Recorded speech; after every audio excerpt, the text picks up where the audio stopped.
All right. Hello, and welcome everybody to another episode of the No Free Squares, your week 4 DFS podcast. And joining me today is going to be my man, Frank Ammirante. Is that correct? I just Yeah, you realized I had got it. the last Great name right. I was like, oh pronunciation. my gosh, if I screw this up, that's embarrassing. But we got a fellow Canadian taking some time away from the Blue Jays, who I think they're like crushing the shit out of the O's right now, right? Yeah, they were up like 10-1. I'm hoping the Red Sox blow it. They're up 1-0 against the Nationals. Little Yeah, this is scoreboard a watching. this is quite a conflict today because I'm a Red Sox fan. Oh, And you're a Blue Jays fan, and I yeah. mean, look, the Yankees got thrashed today, so maybe we're not just fighting for one spot, but it's looking that way.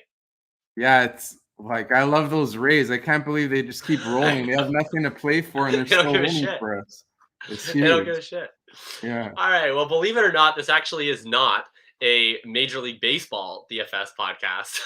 Although, go Sox, and frankly, I mean, go Jays. I'd rather see the Jays in the playoffs than the Yankees. I mean, my goodness, I don't have any desire to see the Yankees in there or the -70 run differential Mariners. But we're going to talk about the Week 4 slate today a little bit. We're going to talk about the Week 3 slate today a little bit, and some lessons learned from that. For those that have been with me for the first couple runs, this is the first time we've had a guest. So this is the first time we've had Frank on. I've been running a solo operation for the last 3 weeks. This will be something a little bit new, but it's still going to be a lot of the same kind of deal. We're going to go sort of from a theory lens. We're going to talk through a lot of where the chalk is going, how we're going to manage that, whether we're okay fading it, whether we're going to be sticking with it. I mean, look, it's a Derrick Henry week this week, so there's nothing more fun in DFS or nothing more frightening than a Derrick Henry Chalk week. We're definitely going to talk a lot about him. Are you excited for a Derrick Henry Chalk week? Yeah, I might. We'll get into it later, but I might kind of fade him a bit. Maybe I'll play a couple lineups on him, but I'll get into that. I think I'm gonna fade him, honestly. Yeah, I put out a tweet earlier with the gif of Randy Bolton being eaten by his own dog in Game of Thrones, and that's the feeling that I have whenever I don't play Derrick Henry at like 30% ownership, and then I start to see his first touchdown. I'm like, oh, okay, well that's all my money is going away, getting eaten alive by the freaking big dog. All right, well, Frank, why don't you tell people quickly before we get into the main show, where can everybody find you? I know you're over there at RotoBaller putting out great work. What's some of the latest stuff you got going on? Well, you can find me on Twitter at Ammirante At RotoBaller, I write a weekly start and sit column where I go through fantasy relevant players of every Sunday game. I have work at 4for4 Football where I write a few blurbs about the Vikings, Lions, and Browns, and then some betting content at the game day, as well as my own fantasy football podcast, The Fantasy Jones. Always loving interacting on Twitter. Always love debating players, talking who to start. So hit me up there. I'd love to chat. Absolutely. It's always a good time getting into it with Frank. All right. We are going to get after it right away here. We're going to start with running down some of the stuff that happened in week 3. If you were playing in week 3 and you got lucky, you got good, you got whatever it was, we're going to talk about that. And then we will start to move on to week 4. We'll see you in just a second here.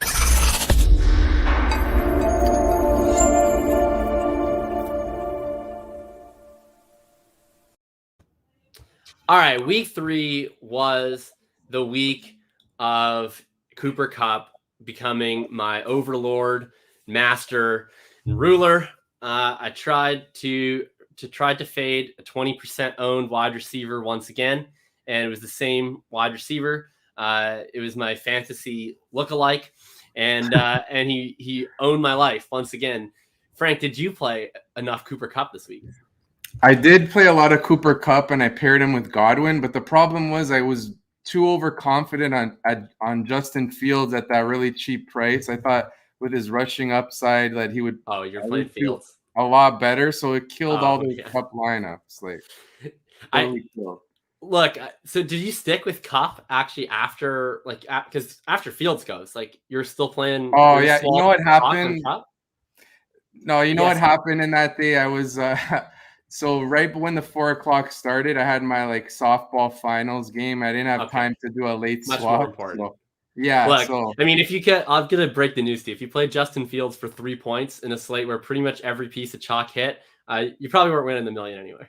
So I think it was fun. Yeah, exactly. Tom But says, sorry, go ahead. Sorry. I was just going to say, Tom Tipple, my co-host, of course, on every Friday, says there's a lot of white walls up in here. Look, we're honoring the white mamba, Cooper Kupp, with these walls. Exactly. How I felt fading Cooper Kupp last week was just running into a white wall. And Dynasty Vipers has how many free squares for Josh Gordon? Look, once he makes the active list, I'm definitely excited to see all the casuals playing Josh Gordon at min price in like the $1 squib. I think that's gonna probably happen, and probably not gonna enjoy it. What was sort of your biggest like maybe the closest lineup you got to doing well, and did you have a really successful one, or where did it end up airing? So I had one lineup that I think that it was in I said $5 3 max. I think I hit like 7x on it, and it was good. It had Eckler, it had CH, it had Jefferson with Metcalf, it had Mike Williams, Ooh. Bengals defense, Higbee. The problem was I was high on a Jaguars mini stack. I put Lawrence and Chark just because they were airing it out a lot and playing at a fast pace. I thought I could get some value there. Chark scored a touchdown, but Lawrence just didn't do enough. So that lineup ended up pretty good, but still could have been better. How many lineups do you usually play? What kind of tournaments do you usually focus on? Well, I usually try to do those 3 max or single entries, and I'll try to put like 6 to 10 lineups. But I'm gonna probably play more this week. But yeah, usually around that range.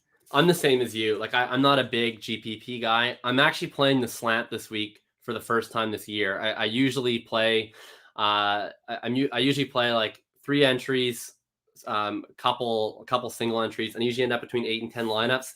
And I think last week was one of those weeks I probably actually would have done well if I was playing more lineups. If I was playing GPPs, because I felt like I was on a lot of the right pieces. Like I played a lot of Minnesota stacks.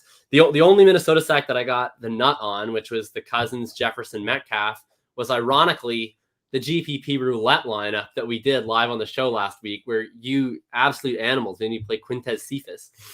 So that didn't work out. But in general, it was just felt like I was just one off. Like I had one lineup where I was like, all right, we got the Cousins, Jefferson stack going. Even had Conklin, but I played Lockett as the bring back, who did absolutely nothing. Another lineup, it was like, okay, we hit on I think I hit James Robinson at like 1% owned. It was like, all right, this is money. And then we had Antonio Gibson. It was fine. Paired with Emmanuel Sanders, absolutely money. And then we had Travis Kelce and with Mike Williams. And I was like, okay, this is going so well. And then it was like but of course I did the Stafford stack with Fournette and Woods. It was like, okay, it's like if I had, Cup and whatever in this lineup, then it all works out. It felt like I was kind of one piece away.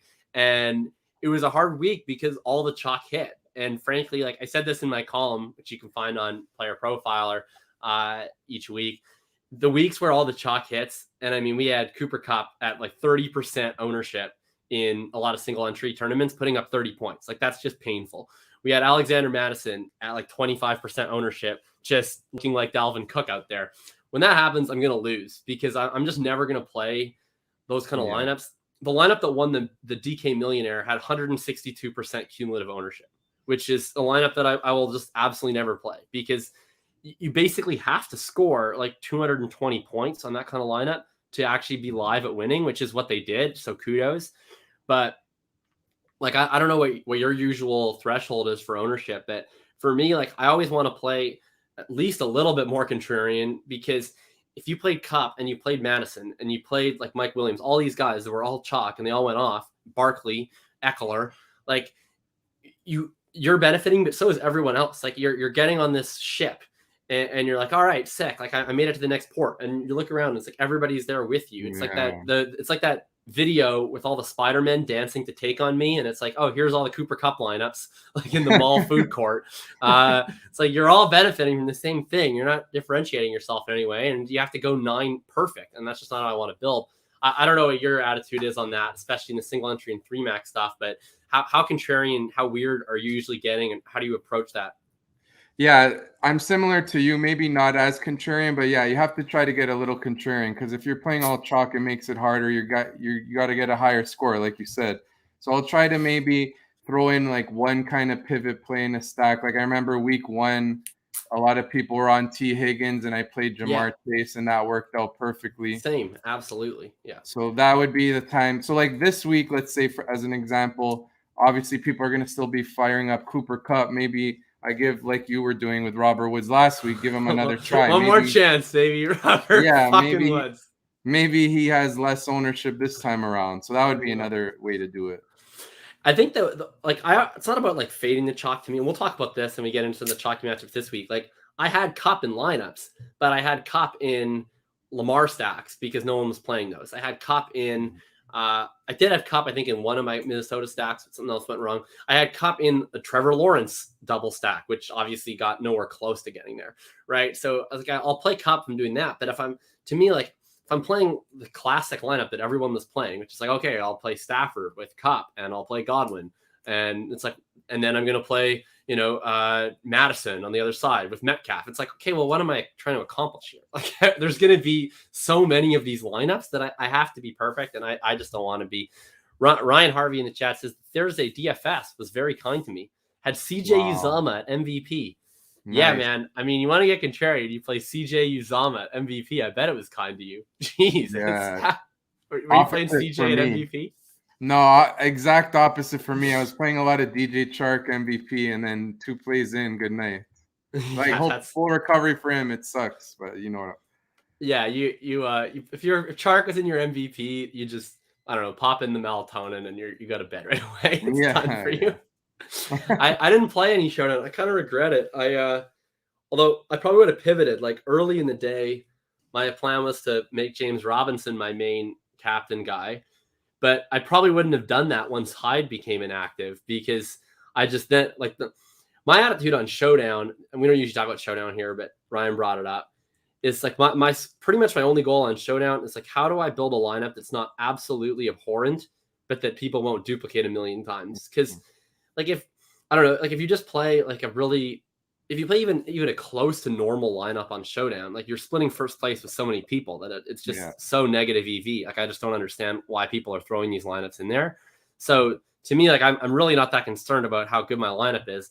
Like I had this last week. I was like, we're gonna play Robbie Anderson in the captain slot. Like obviously Robbie Anderson is a complete disaster, and like all my lineups were a total disaster. But I still felt totally fine about that. Like frankly, I think I did the right thing. I was like, all right, I'm going to just not play Christian McCaffrey. And then if Christian McCaffrey goes out, I'll probably win money. And I mean, I played Robbie Anderson in most of my captains, so I didn't. But I don't know. Do you do a ton of showdown? What's your attitude on showdown?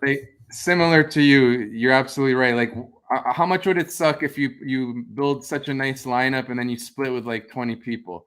And I'll give you an example of a time when it was successful. Like my best showdown lineup last week, I won. It was like $700 off a $25 tournament, and it was that Thursday nighter with Green Bay and San Fran, and I had Richie James, that wide receiver. Yeah, there it is. I remember that. That's the way it has to be. You can't just play all the, like the chalk and showdown. You don't want to split 20 plus people. Yeah, your EV sucks because you're drawing dead for like an actual first place prize, right? Like if the first place prize is $50,000.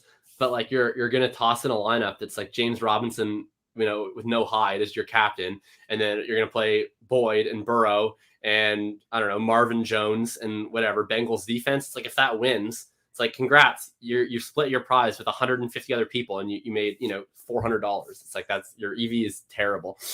Yeah.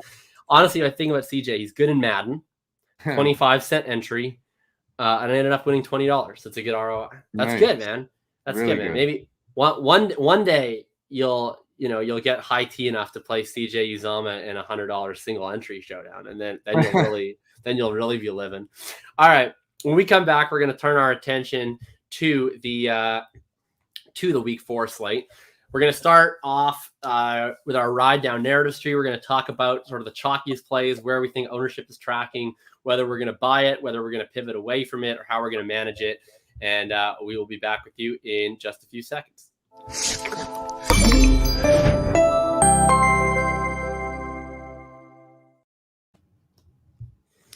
Ryan does not have the stones for it.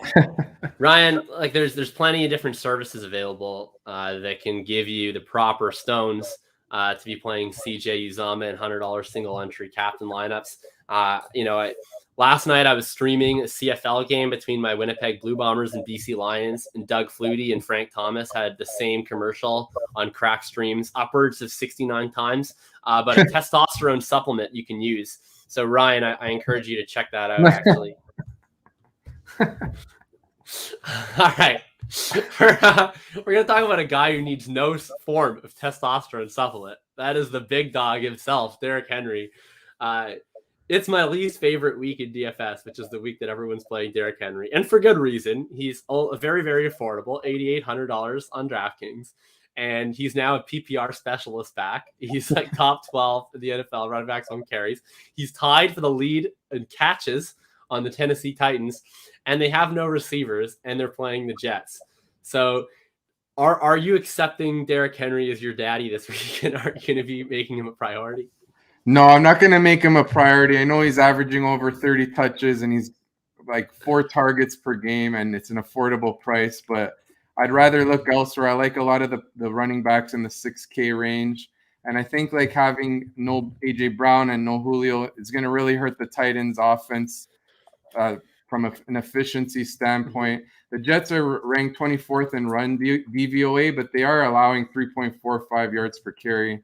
I know Henry can do well against stacked boxes, and he's going to get a ton of touches, but what if he just goes like 115 yards and a touchdown, then he's not really getting there for you. So it'd be a good idea to look elsewhere. I'll play him on a lineup or two, but I'm going to be fading him with so many people rostering him this week. No, I think you hit the nail on the head in the last part, right? It's like he's not going to do poorly this week. Like I really can't see how he's not going to get to like 10 or 15 fantasy points. That would be hard to imagine. But the question is, what does he actually need to do where you're buried for not playing him? Like he's probably got to score like 30, right? Because otherwise, like I think it's going to be.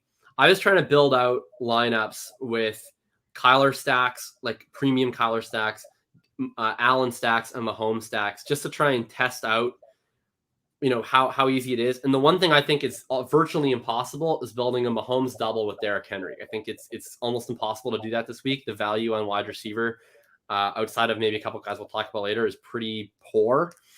And so if I look at it, it's like, all right, if I'm pivoting off, if everyone's playing Henry, what's the pivot off of Henry? I don't think there's any obvious leverage play off Henry because everyone on the Titans sucks, right? Like I think people are actually going to play Nick Westbrook at Keeney, and like do you have any interest in playing 10% owned Nick Westbrook at Keeney? Because I would rather kill myself.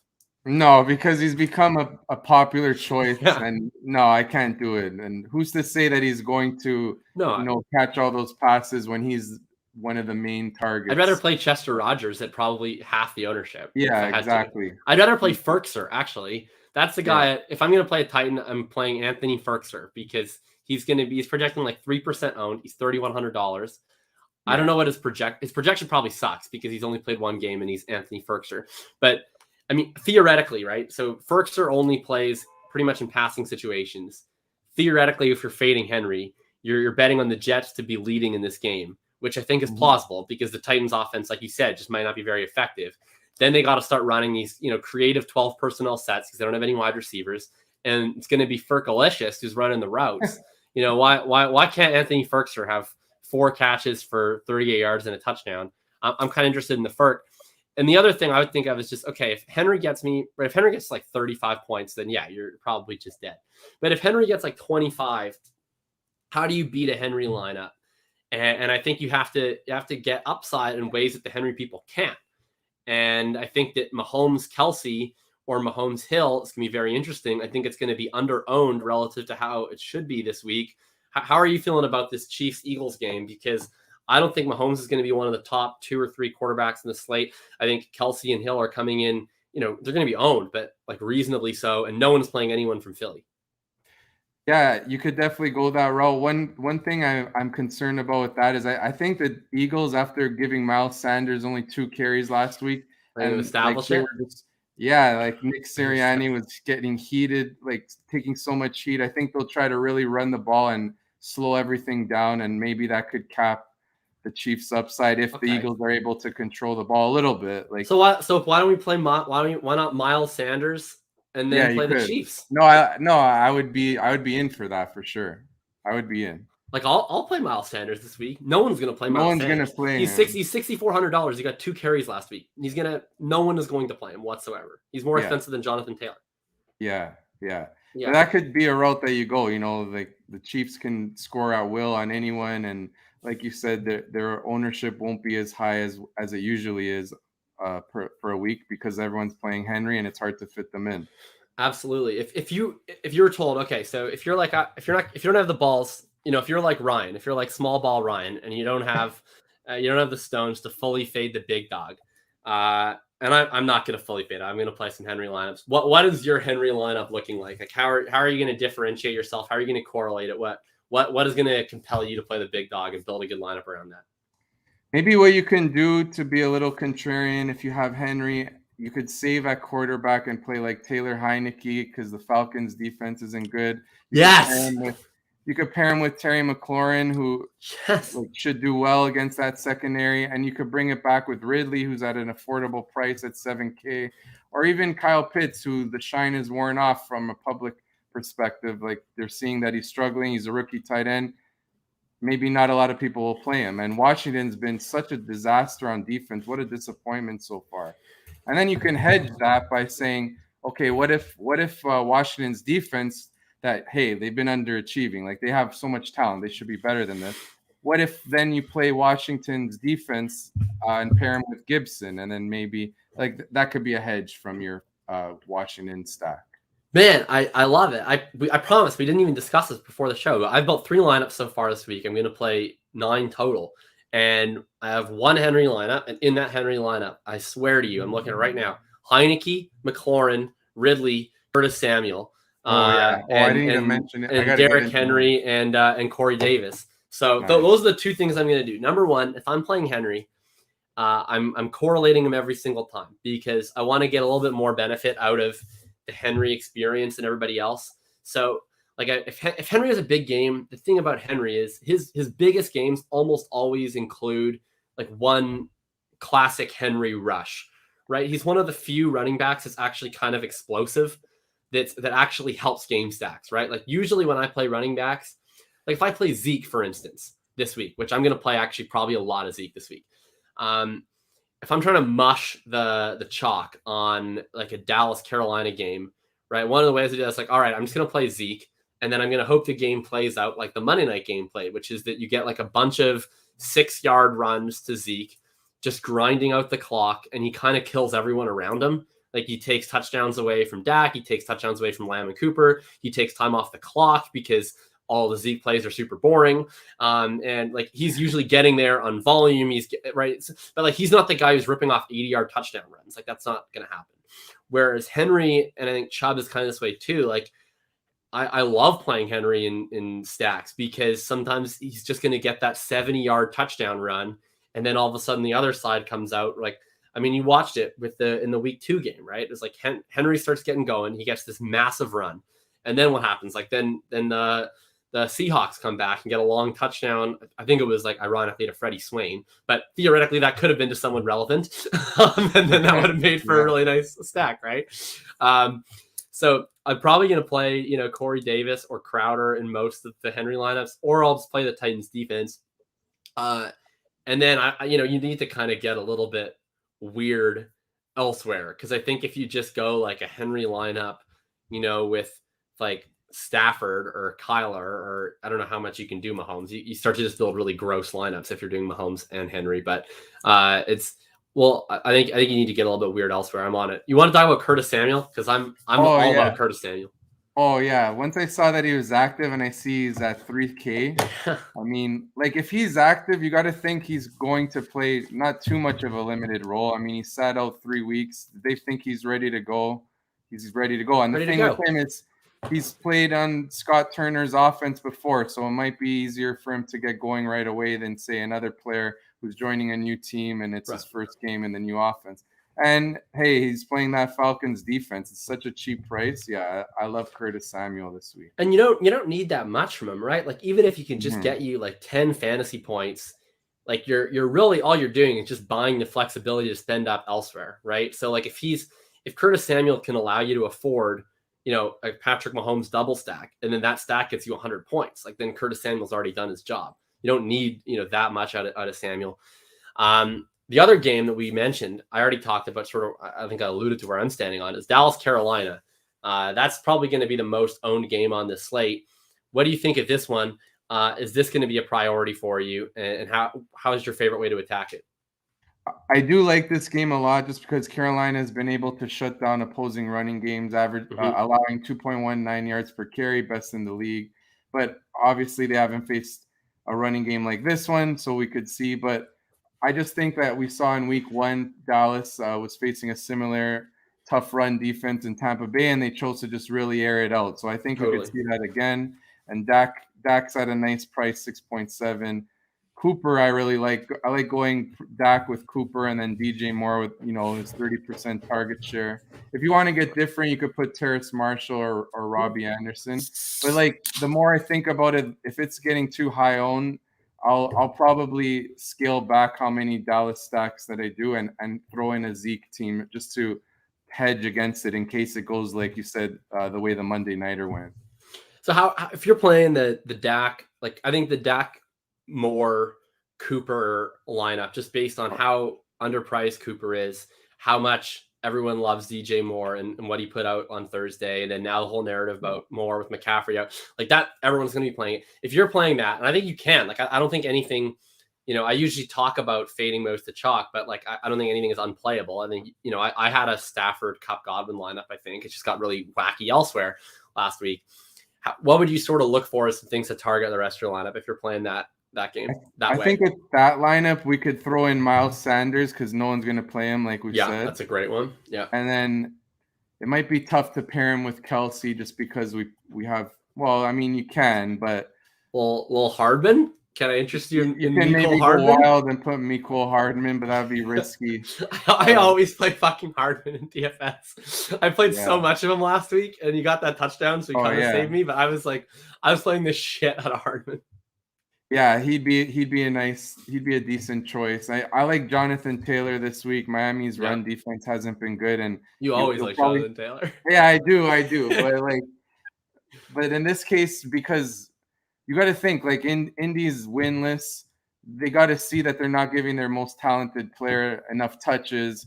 Marlon Mack's a healthy scratch now. Miami's gotten gashed on the ground by like Peyton Barber, Devin Singletary, Damian Harris. So come on, they got to feed Taylor here, and people are going to likely avoid him just because his price isn't that cheap, and he hasn't really done much. Plus, he's gotten like a lot of red zone carries. I mean, you're gonna see some positive touchdown regression sooner or later. You have to, or they'll just keep using Naheem Hines just to completely trigger. I'll tell you what, if you play Jonathan Taylor and you correlate him to Will Fuller, you can play whatever the fuck you want the rest of your lineup because you're probably getting like maybe 0.1% of lineups that are going to have Taylor and Fuller together. That's true. So if you do Taylor and Fuller, you're good. I think a lot of people are going to play Waddle, which, I mean, like Waddle's objectively probably a better play than Fuller, just because this week they're basically the same price, and he ran more routes than Fuller last week. He got 12 targets, which went for like 2 yards. But by virtue of that, I'm probably going to play a little bit of Fuller because I'm willing to bet, number one, like I'm not sure the route thing sticks, because it was his first game back. He barely practiced in the training camp. He came in for like a week, instantly got hurt. I think he hurt his foot. Then he came back for the last week of camp, then suspended week 1. Then he comes back for 1 day. Then he's away from the team. So like last week is his first week back. I bet his routes tick up, and his air yards were great. Like they went to him on a play that could have won the game in overtime, where he wanted a pass interference. It was maybe catchable, would have been a really good play. If he catches that ball, his game obviously looks very, very different. Now he's probably super buzzy. What can I tempt you in Will Fuller at $4,800 this week? Absolutely. Like I love the points you just made. I'm a big Will Fuller guy, and the fact that no one's going to play him, and we've seen his ceiling games in the past. I know obviously that was with Deshaun Watson. Now he has Jacoby Brissett, but still, like Brissett could find him downfield, and the Colts, not like their pass defense has been really that great at all. No, and they're missing both their top 2 corners this week. Yeah, and if you look, I'm looking now. They're allowing 10.73 yards per target to wide receivers. So that's it. Yeah, I like it. They're going to be starting Isaiah Rodgers, who's our kick returner. He's going to be their number 1 corner. He's going to be on Will Fuller this week. Their kick returner, Isaiah Rodgers. No, I think you've sold me. Every Taylor lineup is going to have Fuller.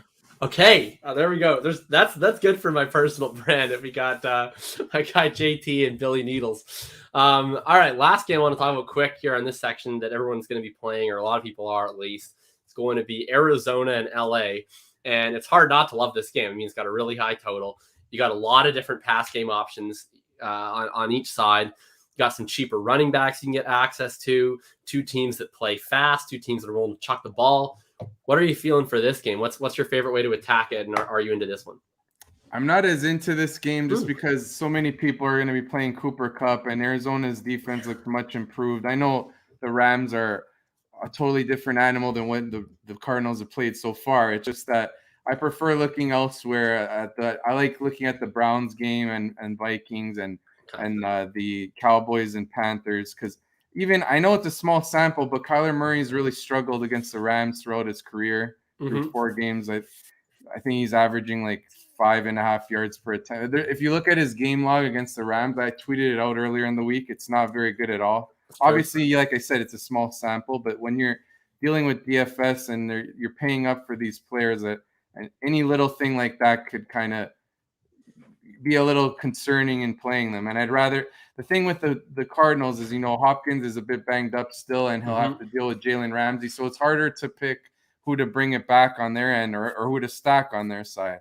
So that's what pushes me off the Cardinals. That's why I like this game, because like you can pick any of these Cardinals receivers. There's 4 viable Cardinals receivers, and Chase Edmonds is basically a receiver. So there's like 5 viable Cardinals receivers, and no one's gonna play any of them that highly. Like, I think Christian Kirk, if you want Kirk, you can probably get Kirk at like 5%, and you can get Green at even less. I don't really ever like playing Rondale because he doesn't run any routes, and people keep wanting to play him. Which is, I mean, I love Rondale like as a player, but people are just way too eager to play a guy who runs 40% of the routes for my taste.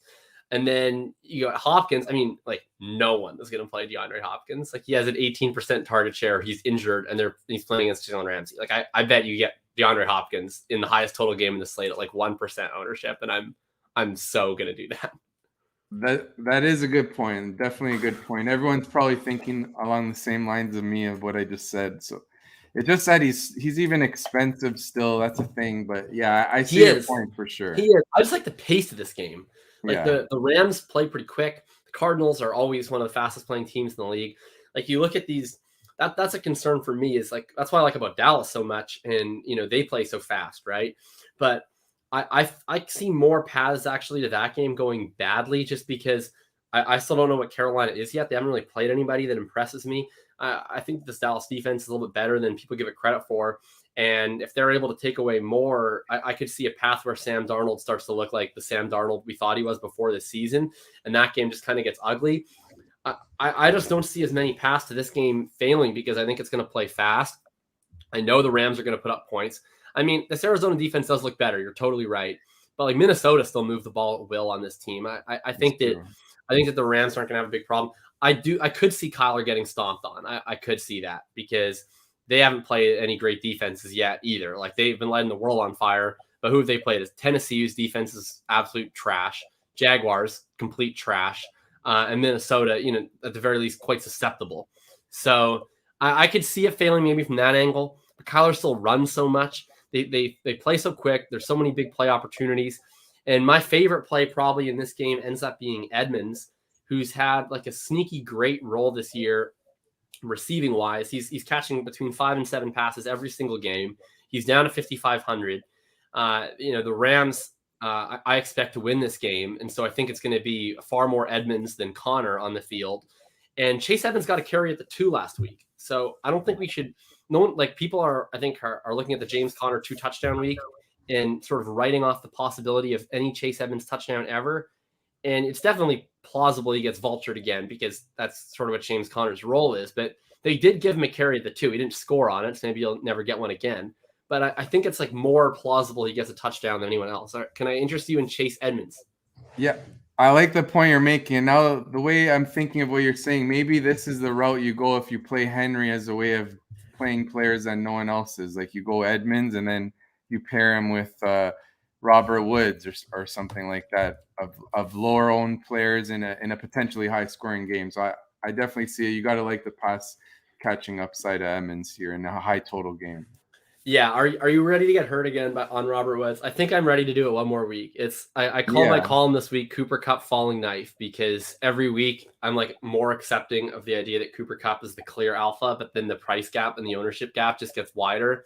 And now Cooper Kupp is $2,500 more. He's $7,800. Bobby Trees is all the way down at $5,300.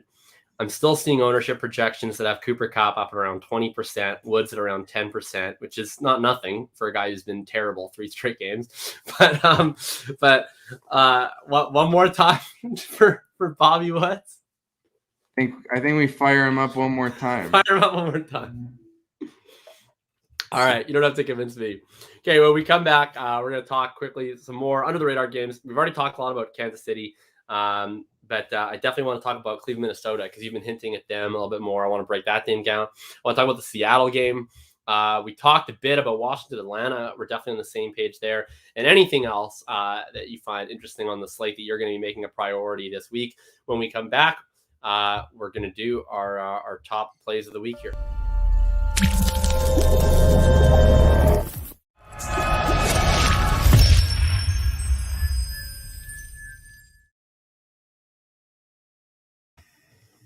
All right, we've been talking through a lot. If you're watching, just a reminder quick, since the end of the Periscope era, we're not able to get any comments via Twitter right now. We're going to try and figure out some sort of solution for that.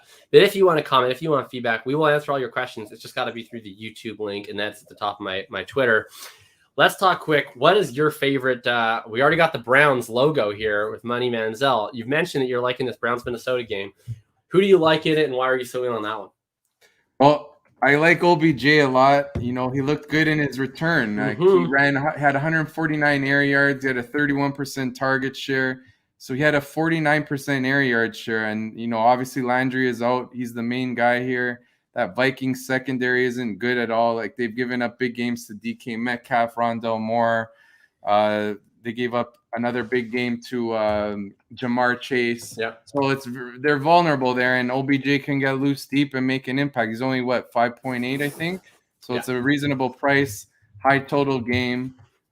I can definitely see him having a big game, and you can pair him with Jefferson, who's dominating target share there. I know Thielen is getting a ton of red zone. Well, he's finding the end zone a lot, but I prefer going Jefferson. Thielen tilts me off the fucking planet, man. Like, I even call it to my buddy, because we both had Jefferson in a lot of lineups last week. Like, Jefferson was my number one conviction play last week, and I mean, he crushed. But I remember the first drive, Jefferson already had 2 big catches. He was rolling, and they got down the red zone. And my buddy's like, all right, we're going to get the Jefferson touchdown. I was like, dude, have you never seen the Vikings before? Like, we're in Thielen territory now. Like, what do you expect? And the next play, they rip at the Thielen on the slam for the touchdown. I'm like, man, can this guy just leave me alone? Like, I'm so sick of Adam Thielen. Yeah. But my question, so I definitely will be doing some of those little 1-1 action, right? Like the OBJ Jefferson stacks. Are you willing to play a full stack? Are you willing to play Baker or Cousins? Yeah, you could. I think we could play Cousins. You could even go like Cousins, Jefferson, Thielen, Beckham, and then if you want to hedge yourself, you could play a Nick Chubb lineup, just in case like the Browns are able to really pound the ball, and then the Vikings don't have as much volume in terms of plays as we want them to get them to their ceilings. But even if you want to, I could even go Chubb, OBJ, and Jefferson, and just like without the quarterbacks, and just hope that it goes a high scoring game, because I could see Chubb really going off in this spot too. Yeah, I agree with that. My overarching concern for this game, and I was really in on this game early in the week because it didn't feel buzzy. I feel like it's getting a little bit buzzy now, and now I have to sort of start to see the worst case scenario. This game might have the least plays run of any game on the slate. Like, these two teams are absolute sloths when it comes to play volume. And I think that there's ways for that not to matter. Like we saw the Vikings-Seattle game, which I thought kind of had a pretty similar game environment in which both teams are very good at passing the ball. Neither team is good at stopping the pass, but both of those teams just like to play slow and run heavy because they're like coached by very old men. Right. But it sort of worked out because the team started going down the field early and it sort of sped things up a little bit. My fear is that we get through the first quarter and it's like the first drive is, Nick Chubb 5-yard run, and they have like a 6-minute field goal drive. And then the Vikings come back with a 6-minute field goal drive. And I'm like, oh, fuck. We're getting zibbered. Like that's my fear on this game. Is that a viable fear or? Yeah, it's definitely viable. These two teams love to run the ball. Like you said, the Kevin Stefanski revenge game here against Minnesota, and he loves running the ball. Oh shit! I didn't factor in the Stefanski revenge game narrative. Now I got it. You could definitely see low volume just because of how, like you said, they can run so effectively. But it's so interesting to see that Kirk Cousins is attempting like 40 passes a game, which is crazy considering how they've played the last 2 years. But that could obviously change at any moment. They go back to their really run heavy ways, and that could really screw this stack. So, don't go too overboard with this game. Just maybe a couple lineups, I'd say. Yeah, I think there's definitely ways it could go well. I think what we need is like a big play early. And I think from either side, frankly, it's kind of the same thing. I don't even hate the Chubb call because no one's going to play Chubb. He doesn't project well, like point per dollar at all. But that's fine. I play people who don't project well. What if we get like a 50-yard run from Chubb, touchdown run, first drive? Okay, now the Vikings have to pass the ball. They come back with Jefferson. Maybe things even a little bit. I could get talked into a Chubb. Maybe I will play one Chubb lineup. I don't think I've played a Chubb lineup in DFS all season, but last week he got blitzed by Hunt. Maybe people are even more off of Chubb than usual. If I get him at like 1%, 2%, maybe you get him 2% ownership. All right, I can be talked into it, especially now with Beckham getting steamed a little bit more. And I do agree. I think Beckham is a phenomenal play as a one-off or in mini correlations or whatever. His role was so good. The game that I think I'm most interested in this week, I would say the game that I'm most interested in this week is KC Philly, but the game that I'm most interested in relative to ownership, which is seemingly not a lot, is Seattle San Francisco. It's one of 5 games on this slate, along with one we just talked about, the KC game, and then those 2 big games, the Dallas game and the Arizona game, that all have a total over 50 points. Seemingly by far the least owned of those 5 is this Seattle-San Francisco game. We've been targeting Seattle for DFS pretty heavily every week. They've had pretty solid rostership, but they've pretty much delivered every single week. At least one element of them has. This week, it seems like people don't really want to play them. I'm not sure if they're just scared of San Fran sort of sucking the life out of this game with how they play, which is possible. But they just played a 58-point game against Green Bay, which has, I think, a better defense than Seattle, plays slower actually than Seattle, and has been pretty run heavy this year. I think this game has very legitimate potential, and we're going to get some serious options.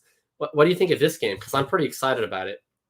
Yeah, I see what you're saying. People are moving away from them. There's so many other options here, but yeah, Seattle, you always could stack them with Metcalf and Lockett, or even just one of them. And then you can go really contrarian on San Fran and play Brandon Ayuk, who really hasn't gotten it going, but his snap count last week was over 80% after the first 2 weeks where it was. And he got the touchdown. He ran all the routes. Like, here we go. Yeah, he's awake. He's ready he's alive. He's ready to deliver. So he could probably come in at low ownership. And then George Kittle, if he's able to play, like he finally started to get used a lot more last week. Like week 1 and 2, he combined for 22 air yards, and week 3 he had 82. So Seattle just gave up a big game to Conklin, the tight end on the Vikings. So Kittle can really smash here, and he's I think 5,900. So affordable Super price, cheap. and you can pair him even if you don't want to stack Russ with his receivers. You can go Kittle, Metcalf, Kittle, Lockett. Throw in an Ayuk maybe. Debo, of course, too, because Debo, he's been great this year. He's been basically their top option in the passing game. So he'll probably be more popular than the others, though, on San Fran. Yeah, I'm super into Kittle. And, he's got the injury concern. And I'm kind of happy almost either way. I think if Kittle plays, I'm going to have a lot of Kittle because people aren't going to want to play him anyway. They're definitely not going to want to play him with the Q tag. People on the DraftKings app, the phone shitters, as Adam Levitan calls them, they get in, they're on the toilet, they're filling out their lineup. They see the Q tag. They run and hide from the Q tag. I think Kittle's a great play this week. And, if he doesn't play, I'm also happy because I still don't think that there's going to be that much ownership on Debo and Ayuk. Like, I still would bet that both are going to be under 10, even if Kittle's out. And I'd be super into either or both if Kittle's out, where it's going to be more consolidated around those two guys. And the other guy that's interesting, I mean, he's probably going to be like super owned, but Will Dissly, no Gerald Everett this week. He's on the COVID list. Only been two guys that have run a route at tight end for Seattle, just Dissly and Everett. Everett's been running about 70% of the routes, but Disley's been mixing in, and we've seen him have big games in the past as a receiving tight end. We also know Lockett dealing with a bit of an injury. Will Dissly is just $2,600. It almost seems too easy. You go Russ, because I never like stacking Russ with DK and Lockett because they're so expensive and they usually get that efficiency, not volume, but it's just hard for both to hit. But you go Russ, you pick your favorite out of DK and Lockett. I'm probably more inclined to DK just with Lockett dealing with the injury. And Lockett's a guy who historically does not do well playing through injuries. Like there's some guys I don't care, but like Lockett in his career, whenever he's on the injury report, has usually been pretty terrible that week. But like Russ, Metcalf, Dissly, Ayuk, or Debo, yes, please. Yeah, that makes a lot of sense. It's a great pump play at tight end, especially with Everett out. I like that. I like that a lot. And like you said, I prefer Metcalf this week over Lockett. He shouldn't have that much ownership because I think a lot of people are going to play Ingram, which is, I think, a solid play. He's $3,100. I think he's $3,100, something around there. Yeah. And, they don't have any receivers, right? They're playing, Galladay, Kadarius Toney, and Colin Johnson is their three wide receiver set this week. I mean, get out of here. And then, Dalton Schultz. People are going to play Dalton Schultz this week.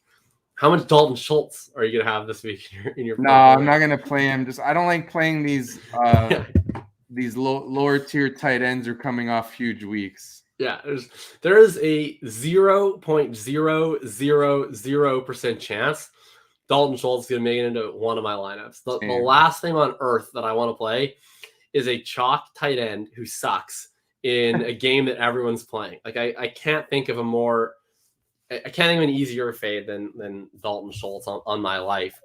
Another guy that I think is a little bit interesting. We already talked about this game, but Daryl Henderson, healthy, ready to rock. His role was absolutely elite before he got hurt. Do we think, or at least do we think that it's plausible enough he comes back to that role that justifies playing him this week? I think it's definitely reasonable to expect that because we've seen so many times these running backs come back from injury and they're all systems go right away. Like last year, Austin Eckler, Nick Chubb, right away they were given full workloads. Even McCaffrey. Obviously, Henderson's not as good as them, but the fact that he was getting so much work early on, I mean, I feel like he could go. Like it's worth at least taking the shot and hoping that he goes back to that role. I don't think it's enough of a risk that you have to avoid it altogether. So I'm definitely into that. And especially because most people play Cup, it will be a way to pivot off Cup and go with the Rams running game in that sense.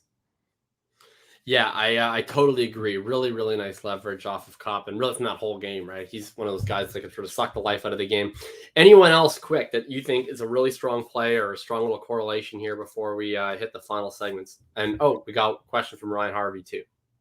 Well, you mentioned Evan Ingram. They have no receivers, and he already ran 27 routes last week, even though he played 55% of the snaps. And even with the receivers there for some of the game, he had a 17% target share. That one's good. Another one we didn't really mention too much, Antonio Gibson. He's only 6,100. I think people are going to play him just because of that low price. And I know McKissick's factoring in a lot, but like in week 1, Gibson had 25 opportunities. 5 of those were targets. You got to think Washington at 1 and 2 after they saw that 70+ yard touchdown catch. Like this guy's one of our best players. Give him the ball more.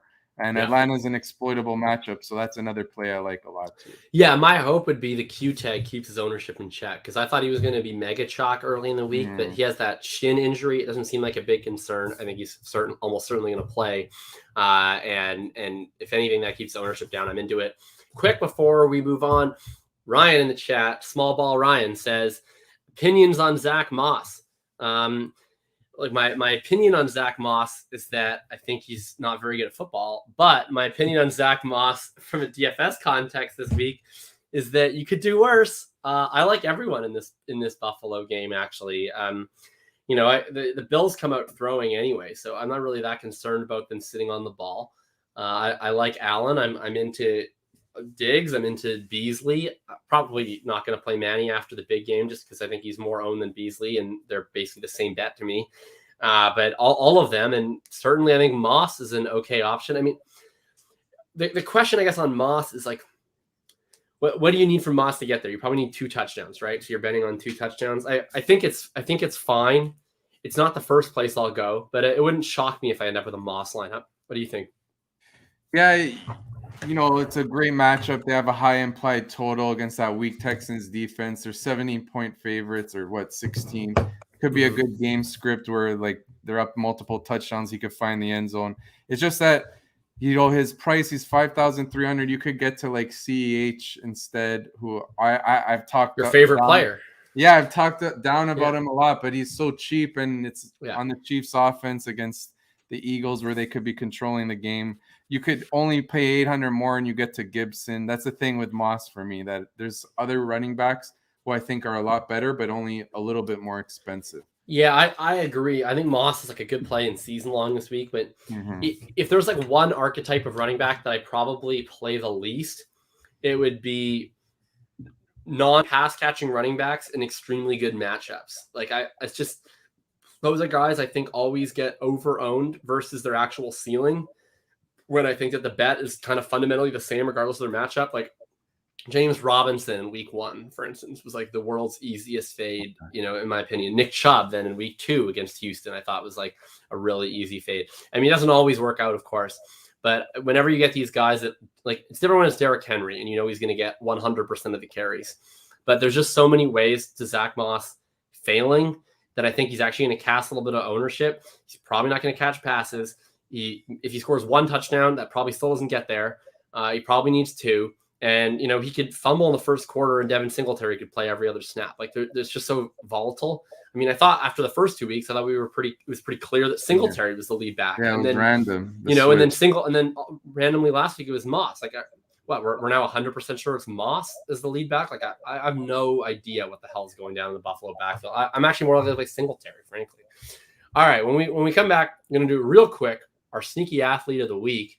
I know mine, and I don't know if Frank has one in mind, but you can feel free to get it on this segment. And then we're going to do our Gpp Roulette and get out of here. We'll be right back in just 1 second.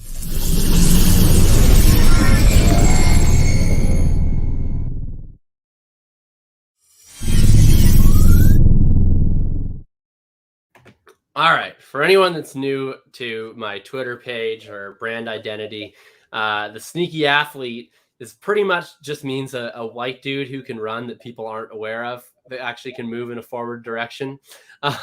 Basically, announcers, anytime there's been some sort of white quarterback or tight end or receiver or whatever, you're like, oh man, look at that guy. He's sneaky athletic. It's like, well, actually, he's just white, but it's the same thing. And this week, my sneaky athlete play of the week, I already mentioned him, but it's Anthony the Ferk Daddy Ferkser at $3,100 on DraftKings. From Harvard educated. He's a guy who's pretty much running a route every time he sees the field. He's probably sneaky unathletic, to be honest. He runs like a 4.8, but they're using him on passing downs. He's fully healthy and ready to be unleashed this week. I expect a lot of 2 tight end sets because they don't have any receivers. He's the receiving tight end, while Michael Pruitt and Jeff Swaim are more in there to block. I'm going to be playing a couple of shares of the Ferk Daddy this week, especially with a lot of people looking at Schultz, Ingram, Disley in that cheap tight end range. Let me punt it off with the Ferk Daddy. Frank, you got any sneaky athletes for us this week? This one was tough. I think I'm gonna go with a cop out and a guy that you put me on and you just mentioned, Will Disley at 2,600. It's so cheap.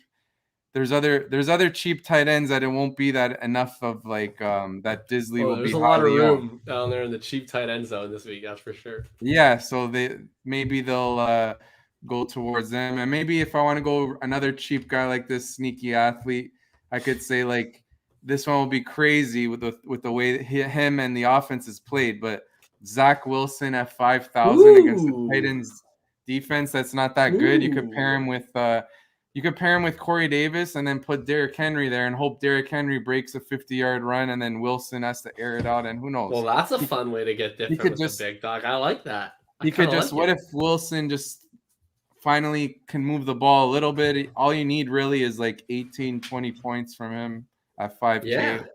Could take a shot like that. All right, color me interested in Zach Wilson, absolutely. All right, when we come back, it's GPP Roulette for our final segment. We will be right back in 5 seconds. Don't go anywhere.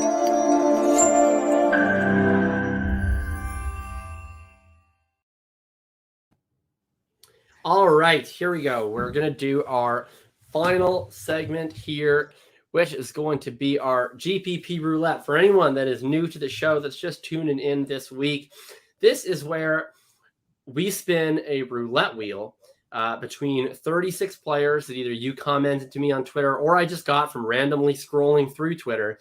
We put those two in a lineup that I will play in an actual DFS contest, and then we have to piece a lineup around together. So normally it's just me and the chat that has to do this, but today I have Frank along with me, so we will be sure to do this together.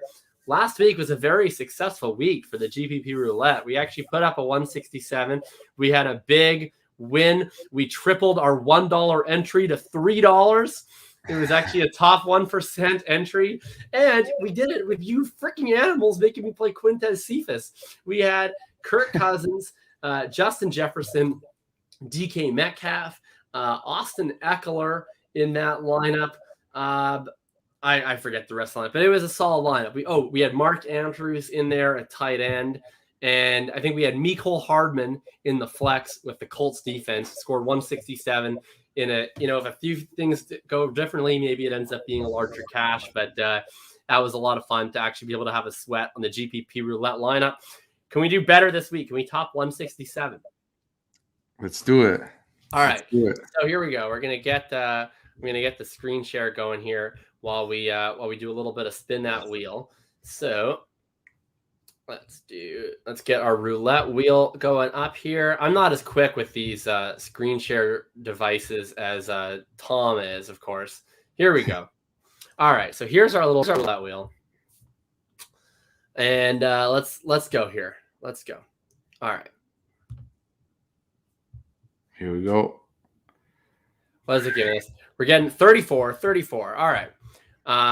Look, you're going to have to just believe me that I have a Word document that I'm looking at. I tried to go back and forth between the Word document and the simulator before, and it was a big pain in the ass. Okay, it's given us Javonte Williams. Javonte Williams is 34. Maybe Melvin doesn't play, in which case that would be pretty nice. If Melvin does play, it's not my favorite play, but better than Quintez Cephas. So, we could be doing worse. All right, so Javonte Williams, we're going to put him in the RB1 slot. Let's spin again here. What's it going to give us? Okay, we can't play Javonte twice, so we're going to spin again. We're getting 34. All right, 16. 16 is, oh my God. We got Colin Johnson. Oh. Good luck with that. All right. Oh my goodness gracious. All right, let's figure out here what we're gonna do. We got to get our DraftKings tab up here. So it's two that we used that were from the roulette. It's two from the wheel. Oh, okay. Last week we got Cephas and Cousins. Oh, okay. And this week we got the Cousins play ended up great. That's a play I would have been happy to do anyway. This week we got Colin Johnson. So in the bright side, we have a lot of salary. Yeah. So we got Colin Johnson at 3,200. And then we've got Javonte Williams. I think he's 49 this week. That's Jamal Williams. There we go. 5,000. So I don't imagine that we actually want to do a giant stack. We could put Kamara. Yeah, all right. I was thinking about that. I think Kamara is strong. You're welcome for that one. That was my honorable mention. Yeah. Thanks a lot, Ryan, for Colin Johnson. We're so excited. Daryl. I agree with you. I think Kamara is a great play. We get that nice little correlation there with Colin Johnson. Okay, what do we want to do for our stack? Because I would say that so far we have a lot of flexibility. We can pretty much afford whatever we want. We have probably not a lot of ownership on these three. So I think we could go like pretty much all of the high priced options are available to us. We could do Mahomes, we could do Allen, we could do Murray. I don't really want to stack this Baltimore-Denver game, even if we do have Javonte. We could. Did you want to put a player to match with, like, correlate with Williams, like a Marquise Brown or an Andrews or a Watson? If we must. Right. I'm open to it. Why don't we do like okay, not. What about Allen and Diggs? Because I think Diggs is going to go off tomorrow. Okay, I'm into that. He's getting the targets, and it's just a matter of time before he has that spike week. Okay, Allen Diggs. Do we want to? Okay, so we should probably play. Should we just play Cooks then? I'm presuming to get that bring back on. We could if you want. I kind of think I'm kind of worried to bring anyone back from the Texans in this one, but if you want, we can put him. So if we're doing the onslaught, like, are we just gonna go Allen Diggs skinny? No bring back, no other Buffalo receiver. I'll do whatever you want. I'll let you guide me. I say let's just do Allen and Diggs. No bring back at all. No other receiver either. Okay. Just because in case the Bills, they don't air it out enough to support all these other receivers, like just a Diggs eruption game. Okay. All right. Well, we still have quite a lot of flexibility here. So we got 4,450 left per player with it, with the defense factored in. We're looking at about 5,000 ish per player. We got a lot of flexibility with what we want to do.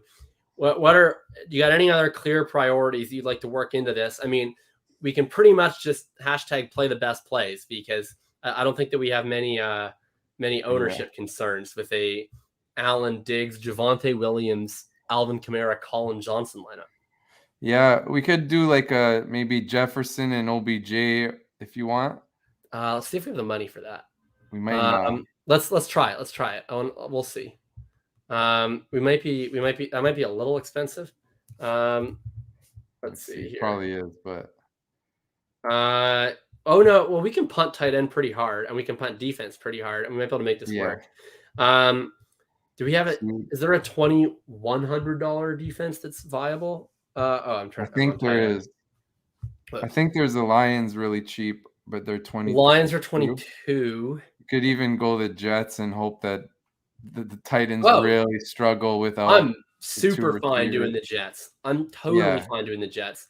So now we get to go to tight end, and I know Disley is hanging out at 26.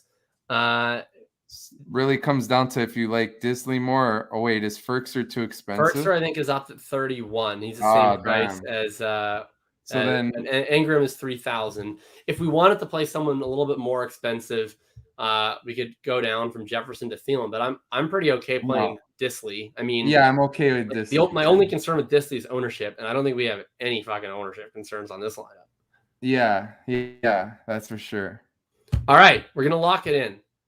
Here we go. So our lineup here is Josh Allen, Javonte Williams, Alvin Kamara, Colin Johnson, Stephon Diggs, Justin Jefferson, Will Disley, Odell Beckham Jr., and the Jets defense.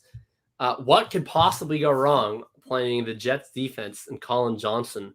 I don't see any issues with this lineup personally. It's something I absolutely would have built. All right. I'll have to play that one.